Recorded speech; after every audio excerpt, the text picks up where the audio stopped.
Buenos días, bienvenidos a su última clase de filosofía de este trimestre.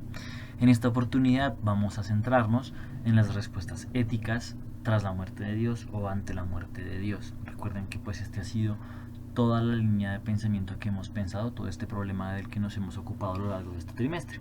Y hoy vamos a finalizar con dos filósofos contemporáneos, uno es Immanuel Levinas y el otro es Jonas. Bueno, vamos a comenzar con Levinas. Levinas es un filósofo judío sobreviviente de la Segunda Guerra Mundial. Imagínense ustedes ser una persona judía en medio de un contexto de la Segunda Guerra Mundial. Claramente en esa posición de perseguido, de ver morir a muchas personas, quizás familia y amigos, las respuestas son cada vez más escasas, entonces toca empezar a hacer preguntas. Una persona judía, sobre todo Levinas, no puede desvincular su fe, su creencia, su forma de ser en el mundo en relación con Dios y su contexto. Entonces seguramente las propuestas que comienzan a salir o las preguntas que comienzan a salir sean ¿por qué Dios lo permitió? ¿No? Hay que pensar a Dios en este contexto. ¿Dónde estaba? Si se supone que los judíos son el pueblo de la alianza con Dios, ¿por qué permitió que esto pasara? ¿No? ¿Dónde estaba? Entonces ya sabemos que Nietzsche diría, bueno, pues estaba muerto. Y de hecho, recuerden que la muerte de Dios significa para Nietzsche la muerte de los valores. Y si ustedes se ponen a mirar, en la Segunda Guerra Mundial efectivamente se ve que todos los valores murieron. El respeto por el otro, la compasión, bueno, el bien, la justicia, murieron, ¿no? De hecho, la Segunda Guerra Mundial es el ejemplo absoluto de que pues no hay valores en el mundo. Entonces Levinas se pone a pensar en esto y dice, bueno, seguramente sí, seguramente la muerte de Dios puede que sea un hecho filosófico, sobre todo que demanda pensarse, pero que lo vamos a tomar desde una postura de ética y lo vamos a pensar como ética de la responsabilidad. Levinas dice o puede observar que existe un conato. Conato significa el deseo de todos los seres para permanecer en la existencia, para permanecer vivos. Eso significa que mi deseo por permanecer vivo es tan fuerte que si cualquier otro ser vivo amenaza ese deseo, yo puedo y tengo que matarlo, ¿no?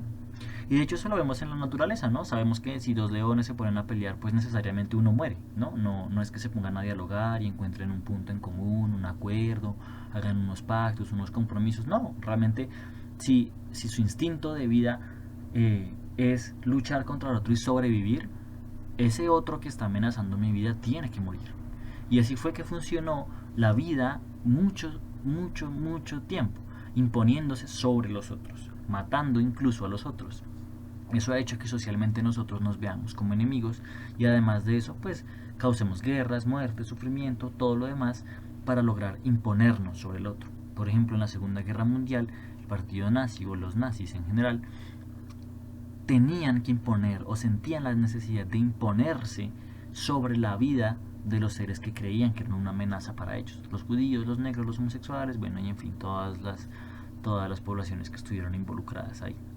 Entonces, Levinas se da cuenta de eso y dice, no, la salida es una salida ética de responsabilidad, pero vamos a tratarla en términos de bondad. Esto significa que es muy importante ver en el otro el clamor por su vida. Ver que el otro no me va a atacar, sino que está asustado de mí, ¿sí? Que me dice, no me mates. En términos de ahora, como en términos de nuestros días, la palabra correcta o la expresión correcta sería no me ignores, ¿no? Nosotros podemos decir que no hemos matado a nadie, no con nuestras manos, ¿no? No con un cuchillo, no con una pistola, pero los hemos ignorado arrojándolos a la muerte, ¿no? Nos pasa, por ejemplo, con el mendigo que nos clama por comer. Es que si una persona no come, se muere, ¿sí? Nos clama por comida. Y pasamos derecho, seguramente miramos con asco, bueno, en fin. Ese no me mate se traduce en muchas cosas, ¿sí? No, de verdad, nosotros no nos la pasamos escuchando en las noticias que los indigentes digan, ay, no me mates, o que los migrantes digan, ay, no me mates, o que cualquier persona diga, ay, no me mates, sino que ese clamor se traduce en más bien no me ignores, ¿sí? Cuando nomás el hecho de que nosotros escuchemos frecuentemente qué bonito saludar y ser saludado, y hay gente que no saluda, si se dan cuenta, que es como qué bonito que no me ignoren, qué bonito que me pongan atención en mi deseo por sobrevivir, que ustedes aplastan, ¿sí? Que ustedes ignoran. Pero también este clamor y la necesidad de reconocerlo en el otro nos hace ver que nosotros también clamamos por nuestra vida, ¿sí? que nosotros nos enfrentamos a situaciones en las que seguramente nuestra vida se encuentra en riesgo, no necesariamente por una cuestión como amenazante o porque, no sé, estamos en malos pasos o algo, sino porque tenemos que encontrar un delicado equilibrio en el que mi vida pueda convivir con las vidas de otros seres y que ese equilibrio no se rompa, ¿sí? La idea es que en lugar de vernos como enemigos, podamos acoger al otro y que los otros me acojan a mí y reconozcan mi fragilidad, yo reconozca su fragilidad y nos podamos reconocer entre nosotros como vulnerables, ¿sí? Que nosotros puede que tengamos situaciones en la vida que nos aplastan, que nos hacen poner tristes, que nos ponen a pensar y que nadie se va a aprovechar de eso, sino que al contrario deberíamos poder estar en la capacidad de reconocernos vulnerables, ¿no? Pero últimamente nadie se reconoce vulnerable, al contrario todo el mundo trata de ocultar que es vulnerable, que tales cosas le duelen, que tales cosas le hieren. Bueno, entonces Levinas se da cuenta de eso y dice, la única salida es que nosotros tratemos de migrar hacia una relación de bondad, de responsabilidad y de acogida por el otro y ya no de competencia. Entonces, bueno, Levinas dice que la muerte de Dios es un llamado al bien. Si se fijan, es todo lo contrario a Nietzsche, ¿no? Con Nietzsche la muerte de Dios significa la muerte del bien, pero con Levinas significa un resurgimiento del bien. Es la oportunidad para suscitar o para crear nuevos valores y con ello restaurar el bien.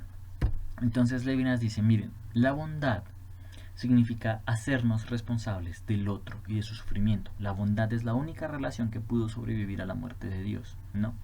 Y esto nos va a llevar a la ética. ¿Por qué? Porque si Dios ya no está para cuidarnos, si está muerto, el deber de cuidarnos entre nosotros es nuestro. Ese es el sentido en el que nosotros somos responsables de los demás, en el que ya nadie, ya no puede decir, no, es que si Dios me quiere cuidar, no, no, porque si aceptamos que Dios está muerto, Dios no te va a cuidar. Quien te tiene que cuidar es el otro, soy yo, es tu mamá, es tu papá, eres tú, bueno, no sé quién sea, ¿sí? Pero el deber de cuidarnos entre nosotros está allí gracias, de hecho, a la muerte de Dios, ¿no? Que ya no le podemos delegar ese cuidado o esa responsabilidad a alguien más, sino que es puramente nuestra. Eso también nos va a llevar a pensar una ética auténtica, que ya no depende de Dios o que ya no depende de nadie, sino únicamente de nosotros. Que si algo está mal en el mundo, ya no es culpa de Dios, de su acción o de su inacción, es culpa de nosotros, porque si ya aceptamos que Dios está muerto y nosotros estamos llamados a hacer el bien, a protegernos, a cuidarnos entre nosotros, y no lo hacemos, entonces es solamente culpa nuestra. Y en ese sentido tenemos que reconocernos y unirnos para poder catapultar el bien hacia toda la humanidad, ¿no? Esta es una salida, esta es una propuesta que hace Levinas y pues realmente siento que es una buena forma de pensar, es una buena manera de reflexionar cómo sería una vida ética después de la muerte de Dios, ¿no? Recuerden que él es un judío y que un judío acepte la muerte de Dios es muy extraño, pero que además que la convierta en una propuesta ética es todavía más extraño y pues me parece que ese puede ser un punto muy exitoso del pensamiento de Levinas. Vamos a continuar con Jonas. Jonas es un filósofo que se propone volver a pensar el dilema de Epicuro con la intención de salvar la fe. Pilas, que esto no es una cosa mesiánica como de, oh, yo voy a ser el salvador de la fe, sino que él cree que el problema del mal puede convivir con la fe, que no hay necesidad de excluir una cosa de la otra. Sobre todo porque él está pensando después del ataque de las Torres Gemelas, que además no solamente es como una guerra política que hay, sino es una guerra también religiosa, ¿no? Los musulmanes contra Occidente, Occidente representado por la decadencia, Estados Unidos, bueno, todas esas cosas. Entonces, Jonas se propone volver a pensar el dilema de Epicuro. Aquí está el dilema de Epicuro, ya saben, ya lo conocemos. Y una de las primeras cosas que dice Epicuro es que Dios, si quiere pero no puede prevenir el mal en el mundo, pues entonces no es omnipotente. Entonces Jonas dice, bueno, ¿saben qué? Este pedacito de que Dios no es omnipotente no es tan grave. Podemos sacrificar la omnipotencia de Dios. Entonces dice, Dios no lo puede todo, ¿sí? ¿Por qué? Porque si nosotros pensamos la omnipotencia, puede que incluso llegue a contradecirse, ¿no? Si Dios lo puede todo, puede también dejar de ser omnipotente. Entonces a la hora de la verdad, pues digamos que no le quita ni le pone nada el hecho de no ser omnipotente, ¿no? El hecho de no poderlo todo no altera de manera muy grave la naturaleza de Dios, ¿no? La esencia de Dios. Entonces Jonas se va a parar ahí y dice, bueno, Dios no lo puede todo. Como Dios no lo puede todo, tenemos que pensarlo como un Dios que sufre, que se afecta por el mal. Incluso que si seguimos la tradición de la historia cristiana, entrega a su único hijo y sufre la muerte y el dolor de su hijo, ¿no? La traición. Ya saben, ya pues se saben la historia de Jesús. En esta Semana Santa pasaron hartas películas de eso. Fue traicionado y además lo mataron de una manera muy dolorosa, muy cruel, y Dios no puede hacer nada, ¿no? Entonces él también se ve como envuelto por ese dolor y ese sufrimiento que no es única y exclusivamente propio de la humanidad, sino que incluso llega a afectarlo. En ese sentido, Jonas empieza a pensar que Dios necesita de su creación. Si Dios no puede contra el mal solo, porque no lo puede todo, entonces nos necesita a nosotros como su creación. Esa puede ser una de las razones por las que fuimos hechos a su imagen y semejanza, ¿no? Porque tenemos algo de Él acá en el mundo, justamente en el mundo donde se da el mal, y estamos llamados por su imagen y por su semejanza a proteger el bien y luchar contra el mal, ¿no? Si se supone que además el mal nos aqueja a nosotros, bueno, pues que mejor que nosotros hagamos algo para resolver el problema del mal. Y no esperar que Dios, que se supone que lo puede todo, lo haga. Sino el hecho de reconocer de que Dios no lo puede todo y el problema del mal es un problema humano, pues entonces nosotros como humanos estamos como llamados es a eso, a proteger el bien y luchar contra el mal. Obviamente si es posible la fe, pues con la ayuda de Dios, ¿no? Como de hecho no es con la ayuda de Dios, sino que nosotros ayudamos a Dios, ¿no? No podemos esperar que saque la mano y nos ayude, sino que al contrario nosotros somos como los que ayudamos a Dios con esa cosa. Y esto nos lleva a pensar que todavía sería posible la fe. De hecho, sería más necesaria ahora que en otros tiempos, ¿no? Ya saben, la muerte de Dios y todas esas cosas. Si Dios está muerto, volvemos a pensar lo de Lévinas. Entonces nos toca a nosotros ocuparnos del problema del mal, ¿no? Entonces, de hecho, Jonas está pensando que es un milagro que exista la fe, ¿no? Jonas tiene una posición muy central, muy neutra, en esta cuestión, porque él puede ver y decir, oigan, en medio de todo, de esta tragedia, de todas estas cosas horribles que pasan, la gente todavía cree. Y eso es un verdadero milagro, ¿no? De hecho, el milagro es que haya fe, ¿no? Entonces, dice, con esto más o menos arregla la relación entre la fe y el mal, ¿no? Dice, bueno, pues la fe no excluye el mal y el mal tampoco excluye la fe, al contrario, puede que sea un buen vínculo para que puedan convivir un poco mejor, ¿no? Si la fe necesita de creyentes para combatir contra el mal, pues está bien. Y los no creyentes también pueden combatir contra el mal. Entonces, realmente siento que es una postura que como que iguala las cosas. Entonces, es un poco más amena para esto.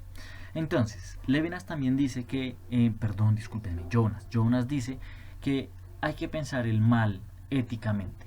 Entonces, esto significa que hay que proteger el bien en términos de responsabilidad absoluta. Ya vamos a ver. La responsabilidad absoluta se traduce como permitir la vida auténtica y digna de todos los seres humanos. De todos. Por eso es que es absoluta. De todos incluye las generaciones pasadas.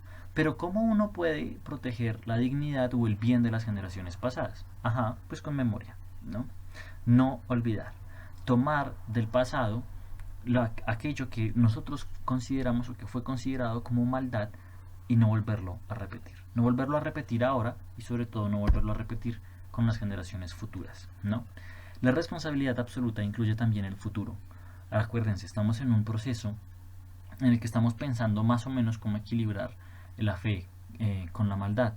Pero Jonas, aparte de ligarse a lo de la fe, que es un problema que parece que resolvió con bastante facilidad, dice que el compromiso con las generaciones pasadas, tanto con las futuras, es decir, que nosotros viviendo en este presente, somos responsables de garantizar el bien y la vida digna de las generaciones futuras. No podemos pelearnos ahora, destruir el planeta ecológicamente, económicamente y políticamente para dejar a las generaciones futuras el problema y que miren a ver cómo lo resuelven, ¿no? A eso se refiere con responsabilidad absoluta, que nosotros debemos procurar el bien para las generaciones pasadas y el bien para las generaciones futuras, claramente el bien para las generaciones actuales. Y todo esto va a tomar una forma política, ¿no? Si ustedes se fijan, particularmente en el caso de Colombia y el conflicto armado, la memoria es una acción política. Por eso es que existe el Centro de Memoria Histórica, ¿no? Para procurar el bien o para responsabilizarnos de las generaciones pasadas. No olvidar, ¿no? Acuérdense que uno de los pilares de los procesos de paz es memoria y no repetición. Entonces, a través de esos procesos de memoria, de saber qué fue lo que pasó, se tienen herramientas para no repetir eso en el futuro. Y las formas políticas para el presente y para el futuro, pues son las que se suelen dar con mayor frecuencia, ¿no? Ya saben, ahorita en lo de la cuarentena se toman acciones políticas para protegernos y también proteger a las generaciones futuras, ¿no? La cuestión del medio ambiente también se hace para protegernos a nosotros y para las generaciones futuras, ¿no? Que nosotros logremos garantizar que en 50 años va a seguir habiendo agua, va a seguir habiendo sol, sol sin cáncer, bueno, todas esas cuestiones.